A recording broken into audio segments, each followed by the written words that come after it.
የኢትዮጵያ ታሪክ ካልተዘመረለት ኢያሱ እስከ ተዘመረለት ኢህአዴግ።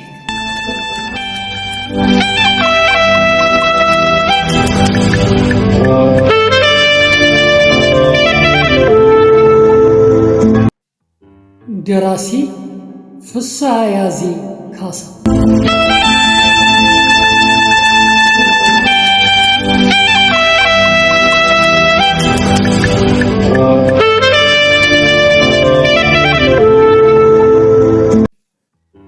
የታሪክ ሚዲያ ላይ ተዘጋጅቶ የቀረበ የታሪክ መጽሐፍ ትረካ።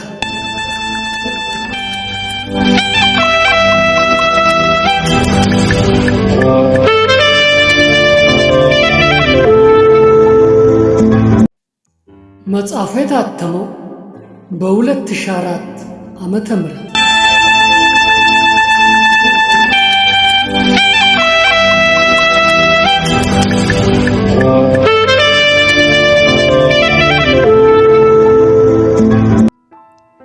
የተከበራችሁ የቻናላችን አባላትና የትረካችን ተከታታዮች የኢትዮጵያ ታሪክ ካልተዘመረለት ኢያሱ እስከ ተዘመረለት ኢህአዴግ መጽሐፍ ክፍል 16 ትረካ አሁን ይቀርብላችኋል። እናንተም ሙሉ ትረካውን በትኩረት እንድትከታተሉና እንድታዳምጡ በትህትና እንጠይቃችኋለን።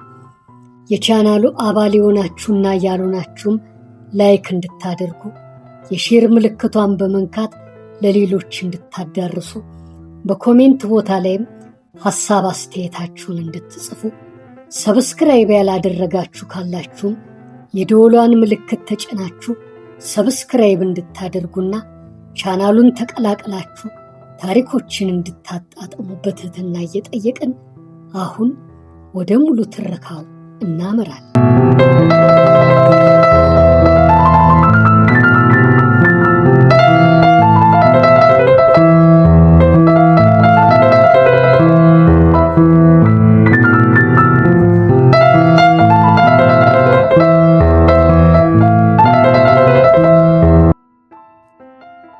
አቶ ብርሃኑ የወላይታ ተጠባባቂ ገዢ ከሆኑ በኋላ ወደ አዲስ አበባ የመመላለስ ዕድል ነበራቸውና ጃንሆይን ለማመስገን በሄዱ ጊዜ እንዲህ እንዳሏቸው ይነግሩናል።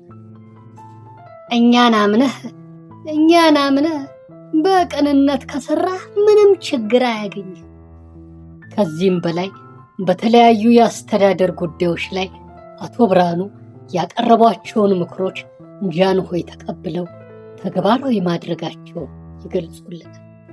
ከአዲስ አበባ ወደ ወላይታ ሊመለሱ ሲሰናበቱ በቅርብ ጊዜ ለሌላ ሥራ ወደ አዲስ አበባ እንደሚመለሱ ተነግሯቸው ነበርና የሄዱት ወዲያው የወሊሶ ጀግና አርበኛ ደጃዝማች ገረሱ ዱኪ ተሾመው መጡ።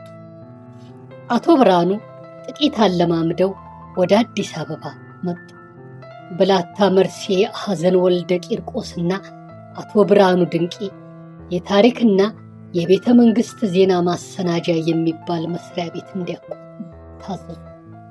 ብላታ መርሴ ሐዘን ዋና ዳይሬክተር፣ አቶ ብርሃኑ ዋና ጸሐፊ ሆነው ተሾሙ። ስራቸው የተቃና ይሆን ዘንድም የብርሃንና ሰላም ማተሚያ ቤት በእነሱ ስር እንዲተዳደር ሆነ። መስሪያ ቤቱ ወይም የዱክ ቤት ቤተ መንግሥቱ ግቢ ውስጥ ሆነ ነበር። መስሪያ ቤቱ ግቢ ውስጥ ስለሆነ ለጃንሆይ በማናቸውም የቅርብ አገልጋዮች ያደረገ። ዕለት ዕለት ጃንሆይ የሚፈጽሟቸውን ዋና ዋና ታሪካዊ ጉዳዮችን ከመከታተል በቀር አንዳንድ ጊዜ ደግሞ በአስተዳደር ወይም በፍርድ ያለ አግባብ ተወሰኑ ስለሚባሉት ነገሮች አጥንተን ሐሳብ እንድናቀርብ ታዘን ነበር ይሉናል። ብላታ መርሴ ሐዘን በሀገራችን ባህል ረገድ የተሟላ ድርጅት ያላቸው ሰው ናቸው ሲሉም ያደንቋቸዋል። በታሪክና ዜና ማሰናጃ ጽሕፈት ቤት 2 ዓመት ከሰሩ በኋላ ጃንሆይ አቶ ብርሃኑን የጤና ጥበቃ ሚኒስቴር ዋና ዳይሬክተር አድርገው ሾሟቸው። ብዙዎች ተገረሙ። ወይ ጤና! ጃንሆይ የቅዱስ ጳውሎስን ሆስፒታል አሰርተው ለሥራ ማስኬጃ ገንዘብ ያጥራል። በዚህ ጊዜ ከመንግሥት ንብረት ውስጥ ጥሩ ገቢ ያለውን ለሆስፒታሉ መርጃ መስጠት አስፈላጊ ሆኖ ተገኘ። ከጠላት የተወረሰው መካኒሳ የአልኮልና የአረቄ ፋብሪካ ለሆስፒታሉ እንዲተላለፍ አዘዙ። ነገር ግን የግል ተጠቃሚ ወይም ባለ አክሲዮን ከሌለ ስራው ሊቀዘቅዝ ስለሚችል በሚል 30 በመቶ ክፍያ ለቀድሞ አስተዳዳሪዎቹ ለፊት አውራሪ አስፋው፣ ለቀኛዝማች ገብረ መድኅን፣ ለአቶ በቀለ እንዲሰጥና የቀረው 70 በመቶ ለቅዱስ ጳውሎስ መተዳደሪያ እንዲሆን ተወስኖ ነበር። እና እጅሬ ግን 4 ዓመት ሙሉ ቤሳቤስቲን ሳያቀምሱ እንደቆዩ የሚያረጋግጥ ሪፖርት ለአቶ ብርሃኑ ደረሳቸው። በዚህ ምስጢራዊ ሪፖርት መነሻነት አቶ ብርሃኑ ያደረጉትን ከራሳቸው እንስማ። ከፋብሪካው መስሪያ ቤት ራሴ እጄ መዝገቦቹ የሚገኙበትን ክፍል አሳሸኩት። እንዲሁም የየቀኑን የአልኮል ፕሮዳክት የሚቆጣጠሩ ኢንስፔክተሮች ሾሙ። የሰጡት ሪፖርት እንደሚያመለክተው 3ቱ ሰዎች የተጣራ 350 ሺህ ብር ለግላቸው ተከፋፍለው ተገኙ። በዚህ ጊዜ እኔ በ3ቱ ሰዎች ላይ አንደኛ የተካፈሉትን ገንዘብ ከነወለዱ እንዲከፍሉ፣ ሁለተኛ ከአስተዳዳሪነት ስራቸው እንዲወገዱ፣ ሶስተኛ እምነታቸውን አጉድለው ስለተገኙ በወንጀል እንዲቀጡ ስል ለከፍተኛው ፍርድ ቤት ክስ አቀረብኩ። ወሬው ተነሳ። የጃንሆይ ታላላቅ ሹማምንት እኮ ናቸው፣ ታማኝ። እናማ ብዙ ዛቱ። ለሕይወታቸው ፈርተው ጉዳዩን እንዲተዉት አስፈራሩ፣ ወዘተ። አልሆነም። በመጨረሻም ፊታውራሪ አስፋው ለጃንሆይ ጉዳዩ በፍርድ ቤት ከሚታይ በኮሚሽን ወይም በኮሚቴ እንዲታይ ጠየቁ። አቶ ብርሃኑ ተጠርተው ወደ ጃንሆይ ሄዱ። ፊታውራሪ አስፋው ከጃንሆይ ጋር ጃንሆይ ብርሃኑ ይኸውልህ በል ተናገር አሉ። ጃንሆይ የመካኒሳ ፋብሪካ በትክክል እንዲሰራ ለማድረግ የቱን ያህል ችግር እንዳጋጠመን ብርሃኑ አያውቅም። አሁን በድንገት ከጤና ጥበቃ ሚኒስቴር ጃንሆይ ስራ ቢሉት የራሱን ስራ ሳያስተካክል የሚያደርገው ሁሉ የእኛን ስራ መበጥበጥ ብቻው። ነገሩ ረጅም ስለሆነ ሁኔታውን በአጭር ጊዜ ለማስረዳት አልችልም።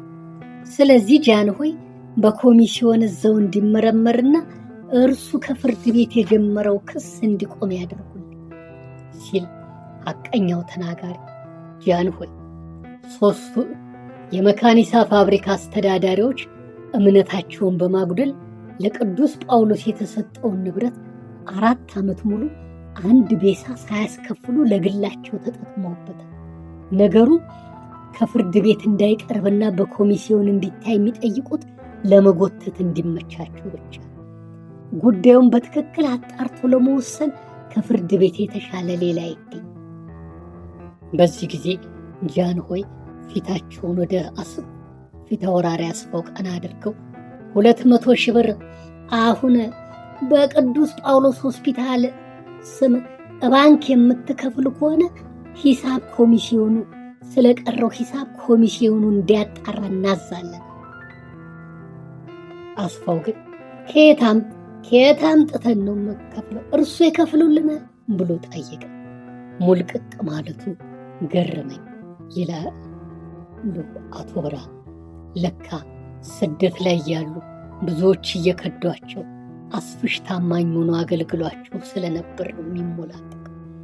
ጉዳዩ ረጅም ጊዜ ቆየና በመጨረሻ ፊታውራሪ አስፋው ንብረቱ በከፊል ተሽጦ ዕዳው ተከፍሎ እሱም ከቤተ መንግሥት አስተዳዳሪነቱ ተገሎ ወደ ግዞት፣ በቀለና ገብረ መድኅን ደግሞ ረጅም ጊዜ በስራት ካሳለፉ በኋላ ንብረታቸው ተሽጦ ዕዳው ተከፈለ።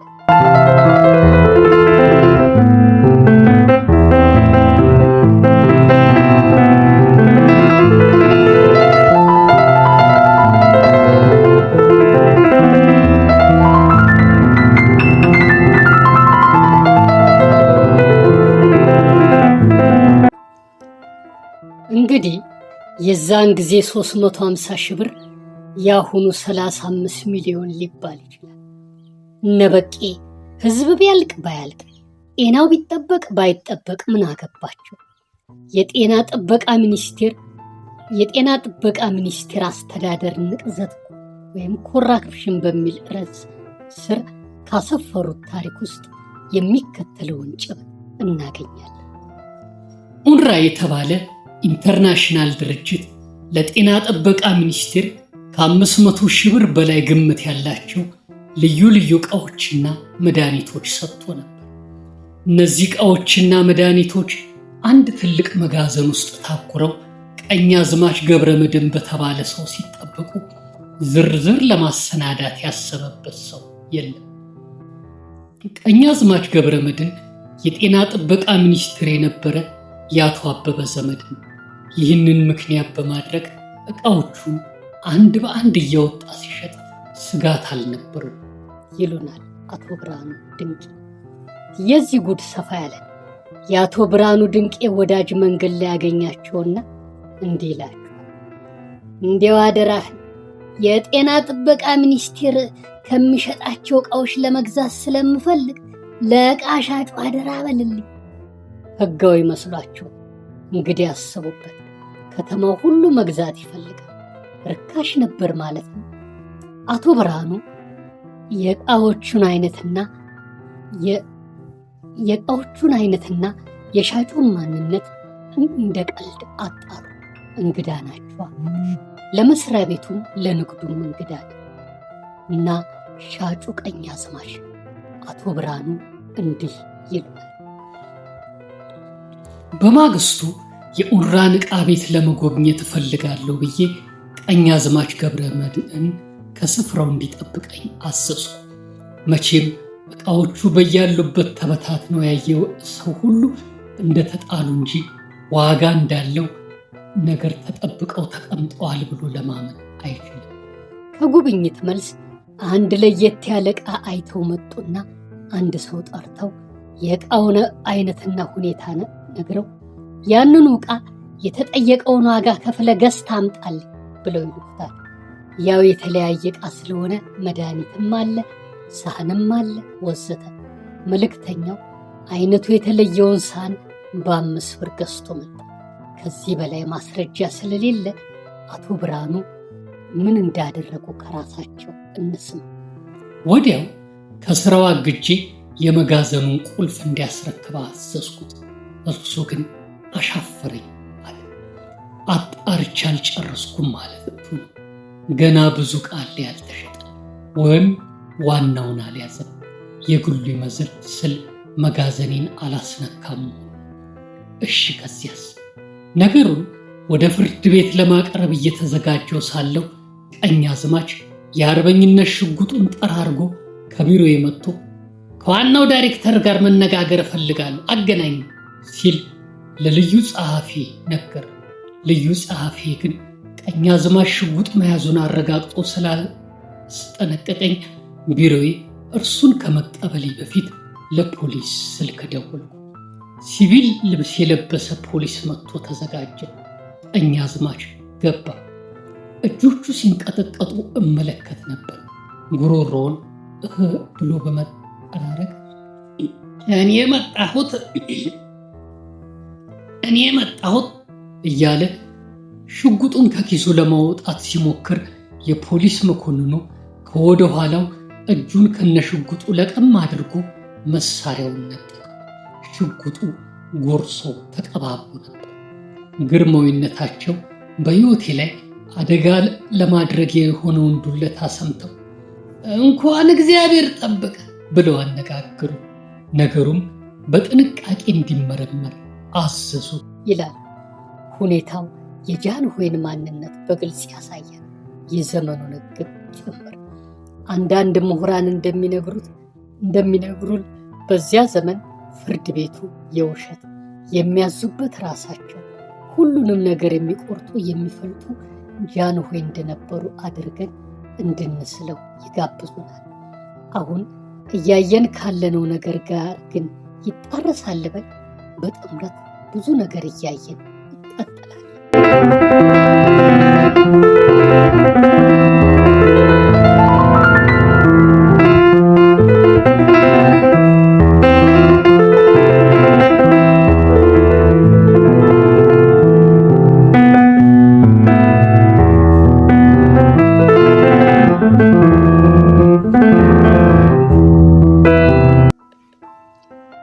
በዚያው ሰሞን ብላታ ዘውዴ ከስራ ሚኒስትር ወደ ጤና ጥበቃ ሚኒስትር ተዛወሩ።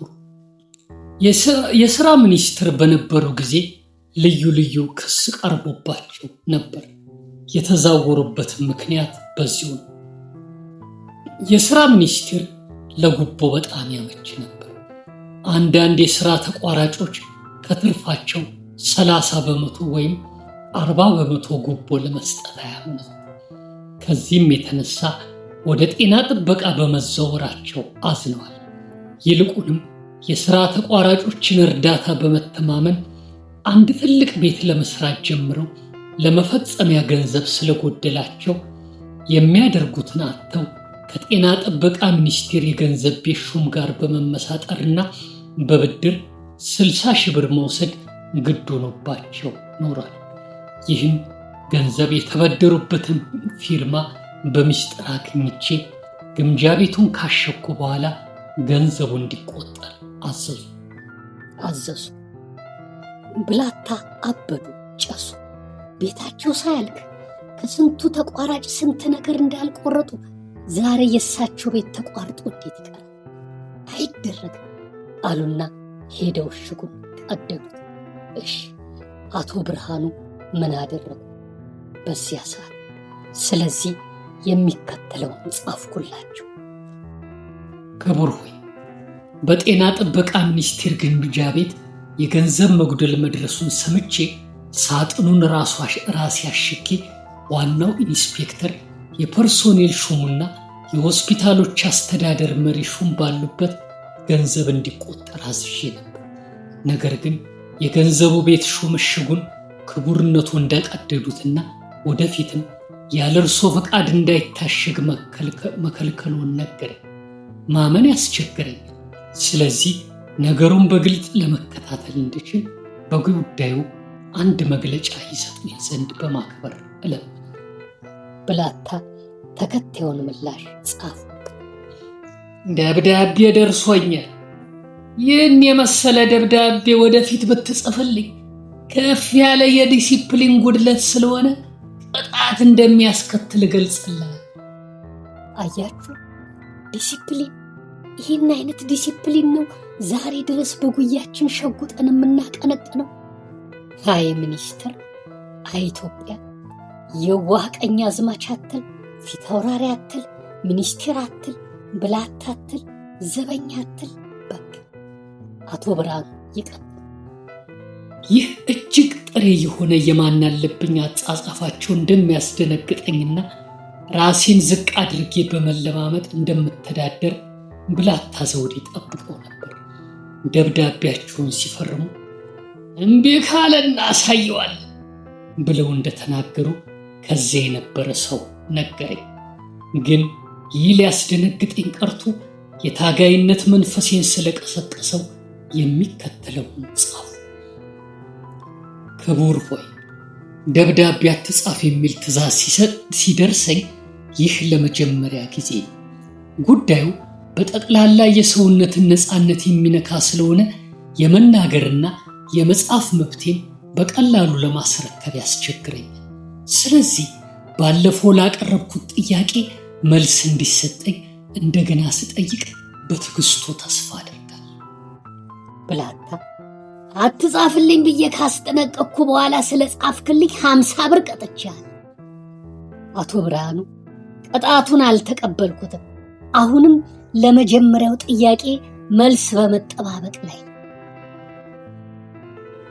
አትጻፍልኝ ብዬ ስለ ጻፍክ ቅጣቱን 100 ብር አድርጌዋለሁ። አትጻፍ እጽፋለሁ ሲባባሉ ቅጣቱ 1000 ብር ደረሰ። የወሩ መጨረሻ ሲደርስ አቶ ብርሃኑ የሚከፍላቸው ሹም ሲቀር ራሳቸው ሄደው ቆጥረው ወስደው ፈረሙ። ሚኒስትሩ ሚኒስትሩ ለዋናው ዳይሬክተር ደሞዝ አትክፈሉ ብለውናል ሙግቶን። አቶ ብርሃኑ አልሰሟቸው፣ ይዘው ሄዱ። ብላታ አበዱም እንደገና። ስለዚህ ከስራ አግጄሃለሁ ብለው ጻፉ። አቶ ብርሃኑ የእርሶ ቅጥር ሰራተኛ አይደለም የሚል መልስ ሰጥተው ስራቸውን ቀጠሉ። ይህ በእንዲህ እንዳለ ሚኒስትሩ ብላታ 25 የጤና ጥበቃ የጥገና ክፍል ሰራተኞች በጥገና ክፍል ኃላፊው እየተመሩ የተጀመረውን ቤታቸውን እየሰሩላቸው መሆኑ ተደረሰ።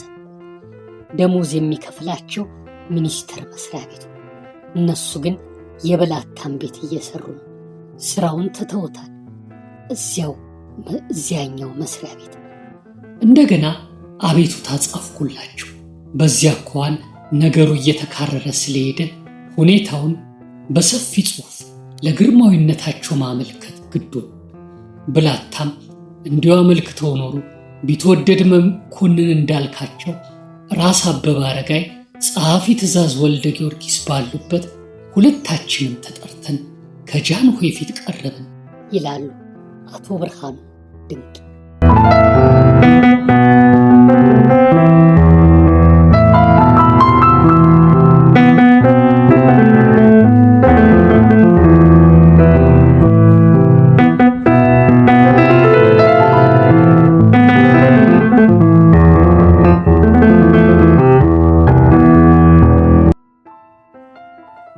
ጃንሆይ ሁለታችሁም የጻፋችሁትን አቤቱታ ተመልክተናል።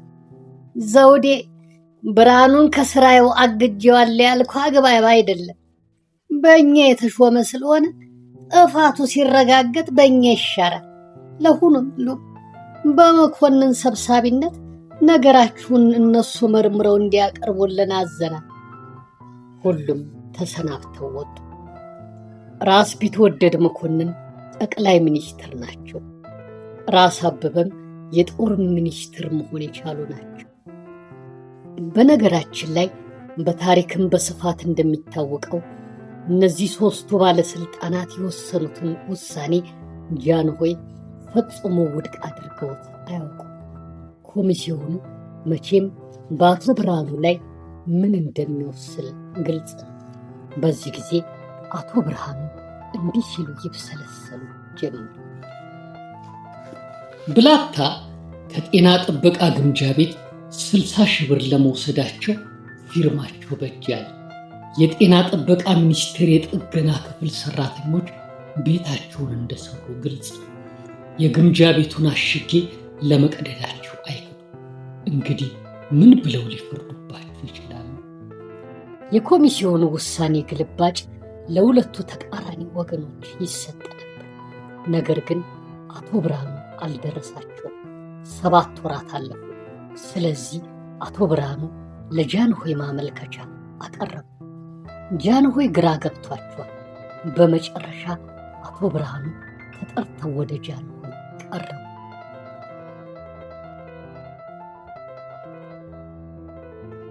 ጃንሆይ የኔ ማመልከቻ እንደደረሳቸው ጠርስተው በስድብ ተለቀቁብኝ። ግደርደር ማትረባ እውነተኛ መስለ እያሉ ሲናገሩ ፊታቸው በቁጣ ደም ለብሶ ይታይ ነበር። እንደዚህ ያለ የሚያስፈራራ ፊት ከዚህ ቀደም አላየሁ። ምን አደረው? ጥፋቴን ነገረኝ እያልኩ በወተውት ማንሰፍ ካባቸውን እያስተካከሉ በቁጣ ወደ እኔ አፍጠው ስድባቸውን እንደ መዓት ማውረድ። ራሴን መቆጣጠር አልቻልኩም። እንባዬ በዓይኖቼ ግጥም ብሎ በትክክል ለማየት ከለከለ። በተሰባበረ ቀን ጃንሆይ ይስሙ፣ ሹማምንቶቹ የፍትህ ጸሮች መሆናቸውን ይህ የማያውቅ ግን ጃንሆይ ይህ ዘመዴ ነው፣ ይህ ጠላቴ ነው ሳይሉ ለሕዝባቸው ትክክለኛ ፈታሂ ናቸው የሚል እምነትና ተስፋ ነበረኝ። ይህ እምነቴ ይኸው አሁን ተንኮታኮተ። ጃንሆይ እኔ የድሃ ልጅ ነኝ። በመቀማጠል አላደግኩ። ያለ ጫማ መሄድ፣ ያለ አልጋ መተኛ ትችላለህ። ሹመት ቢቀርብኝ የሚጎድልብኝ ነገር የለም።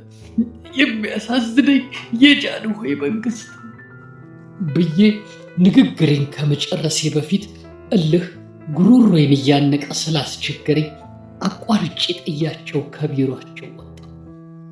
ከዚያም በቀጥታ ወደ ቤቴ ሄጄ ልብሴን ከለዋወጥኩ በኋላ ወደ ወጨጫ መሬቴ ሄድኩ። ወደ ኋላ ተመልሼ ሳስበው በዚያን ጊዜ ጃንሆይ እኔን ለመቆጣት ምንም እንኳ በቂ ምክንያት ባይኖራቸውም ንግግሬን አቋርጬ ጥያቸው ሲሄድ ያሳዩት ትዕግስት ያስደንቀኛል። ከቶ ልረሳው አልችልም ይሉናል። በአምስተኛው ቀን ተጠሩና ወደ ጃንሆይ ቀረቡ። እታሰር ይሆን እያሉ በስጋት ቀረቡ። ጃንሆይ ፈገግ ብለው ተቀበሉ። ብርሃኑ አሉኝ። ጃንሆይ ያንተን ነገር ደህና አድርገን ያጠናን፣ ባደረከው ሁሉ ተደስተናል። ኮሚሲዮኑ በአንተ ላይ የወሰነ ያሳዝናል፣ ገልብጠነዋል አሉ ጃንሆይ። ይህ ሁሉ ሲሆን አቶ ብርሃኑ ኮሚሲዮኑ ምን እንደወሰነ በዝርዝር የሚያውቁት ጉዳይ አልነበረም። የኮሚሲዮኑ ውሳኔ ምን ቢሆን ጥሩ ነው? ብርሃኑ ወደፊት በመንግስት መስሪያ ቤት እንዳይቀጠር የሚል ጠቅላይ ሚኒስትሩ አንዱ ተውን እንጂ እንዝረፍበት መሆኑ። ከውሳኔው ጋር አብሮ የተዘረዘሩ ክሶች አለቃ አያከብርም፣ ዘላፊ ነው አይነት ጭብጥ ያላቸው ናቸው። ይህን ወደኛ ጨዋታ ስናመጣው ምን ማለት ነው? አትዝረፉ ይላል። የመንግስት ሰራተኞች የሚኒስትሮችን ህንፃ አይገንቡ ይላል። የእርዳታ ዕቃ አትሽጡ እያለ አስቸግሯል። ሐቀኛ ልሁን እያለ እያስቸገረ ነው ማለት ነው ወይ? ንጉስ ቢሆንማ በቃ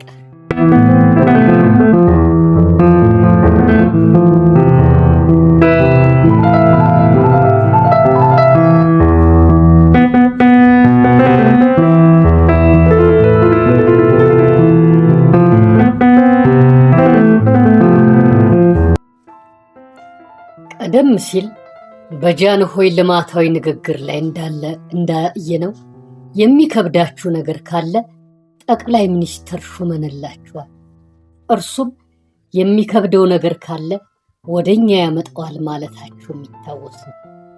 ረሱቴ ምንም የሚከብደው ነገር የለም፣ አለመዝረፍ ብቻ ነው የከበደው። አቶ ብርሃኑ ድንቄ በምዕራፍ 8 እንዲህ ሲሉ ይጠይቁ።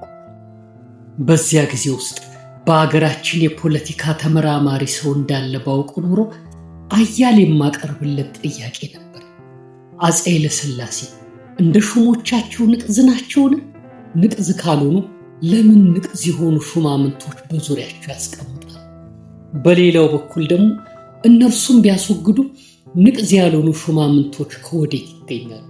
ችግሩ ወጣት ወይም ሽማግሌ፣ የተማረ ወይም ያልተማረ አላለ፣ ሁሉም ያው ሆነው ተገኝተዋል የሚል የጥያቄያቸው መነሻ።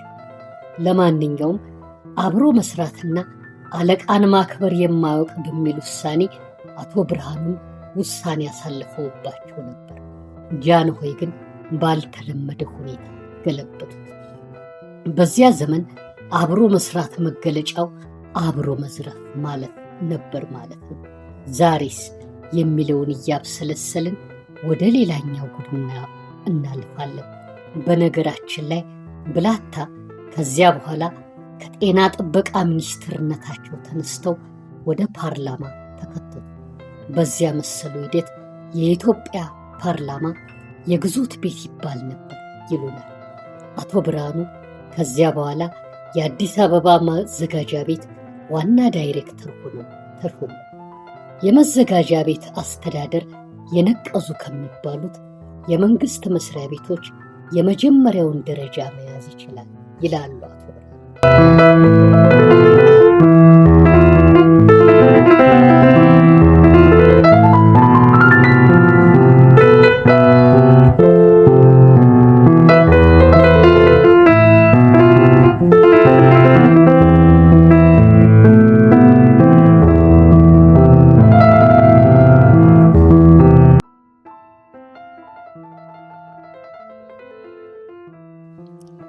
የክፍል 16 ትረካ በዚህ ተጠናቋል።